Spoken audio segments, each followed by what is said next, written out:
Oziq-ovqat mahsulotlarining narxi qimmatlashib ketyapti, deydi qishloq xo'jaligi vaziri.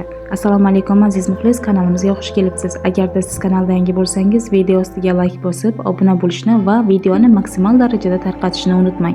Like bosgan insonni Allohim doim qo'llasin. Qishloq xo'jaligi vaziri Ibrohim Abdurahmonovning aytishicha, dunyodagi notinchlik sabab oziq-ovqat mahsulotlarining narxi tinimsiz o'sib bormoqda va bu jiddiy xavfdir. Masalan, oxirgi bir yilda oziq-ovqat mahsulotlari 125% ga qimmatladi va savdo yo'llarida ularning turib qolishi ham zarar keltirmoqda, deydi vazir. Ovqat qimmatlashib ketyapti va yetishtirilgan mahsulotlarni turib qolishi, saqlash xarajatlari oshib ketyapti. Oxirgi mana bir oy ichida 125% ga oziq-ovqat qimmatlashdi. Bu nimalarning hisobiga endi?